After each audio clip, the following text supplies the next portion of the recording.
Hi, Amos, Tarfa here. Just wanted to go briefly over a plan. What happens if you have someone who's in seventh grade who shows up in your classroom and they don't know how to add or subtract, multiply or divide?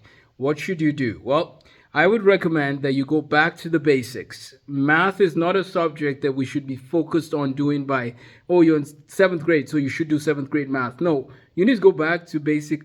What is place value? Like what does it mean to add things together? And one of the best resources for that is actually Leonard Euler's book called Elements of Algebra. That's a great book, and we should talk about that later. However, here's what you can do right away. I would recommend the following resources, which I'll show. I would take Tools for Mastering Mathematics Part 2.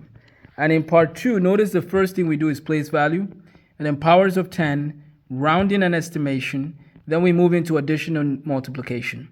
I would spend some good time just going over what are the standard values in place value, 1, 10, 100,000, and so on, and then go on to powers of 10. Let the student get comfortable with that, and then rounding and estimation. Give them the strategies which we explain over here.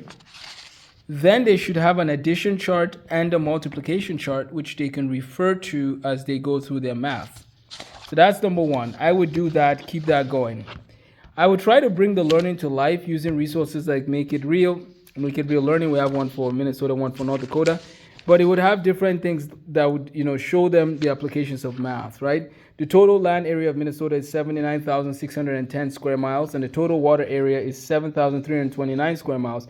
Find the number in thousands place for the combined total of the land and water areas. So they have to add these two values together, and then what is the place value in the thousands place. So now they're bringing the learning to life. Fun, different word problems that can help the student to learn about rounding, to learn about different aspects of Minnesota or North Dakota, whichever one they want to learn about.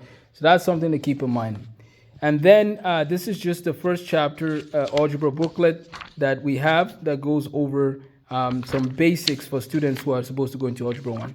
Lastly, I would use these resources, Math Handbook resource, as well as the Subdoing Subtraction resource, and any resource to learn multiplication. Please let me know if you have any questions. Subscribe for more videos like this. Have a blessed day.